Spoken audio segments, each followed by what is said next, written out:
మాకైతే దీనిలోకి పల్లీలు ఉంటాయి కదండి, వేరుశెనగ గింజలు, అవి నంజుకొని తినడం అలవాటు. చాలా అట్లా ఒక చేత్తో తింటూ ఒక చేత్తో నంజుకొని తింటూ ఉండడము చాలా బాగుంటుంది. మీరు కూడా ఒకసారి ట్రై చేయండి. మీ అందరికీ ఎలా అనిపించింది ఈ రెసిపీ అనేది మాత్రం నాతో షేర్ చేసుకోవడం మాత్రం మర్చిపోకుండా, తప్పకుండా షేర్ చేసుకోండి. పాతకాలం నాటి ఆది మానవుల నాటి రెసిపీ, బామ్మలు బాగా ఇష్టపడే రెసిపీ, తినే రెసిపీ అన్నమాట ఇది. మా బామ్మ కూడా ఇలా ఎప్పుడు అడిగేది, అంత అన్నం పెట్టమ్మా, అంత ముద్దయ్యమ్మా, అంత సంగటి పెట్టమ్మా, అంత మిరపకాయ కూర చేయమ్మా అని అడిగేదన్నమాట.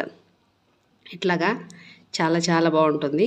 మరి ఇప్పుడు ఫస్ట్ టైం కనుక ఎవరైనా మన ఛానల్ చూస్తున్నట్టయితే సబ్స్క్రైబ్ అయితే చేయండి, లైక్ చేయండి, షేర్ చేయండి, కామెంట్ బాక్స్లో అయితే కామెంట్ చేయండి. అలాగే ఇప్పుడు దాకా మన ఛానల్ చూసి ఆదరిస్తున్న వాళ్ళందరికీ కూడా మరొక్కసారి నా తరపు నుంచి హృదయపూర్వకమైన కృతజ్ఞతలు.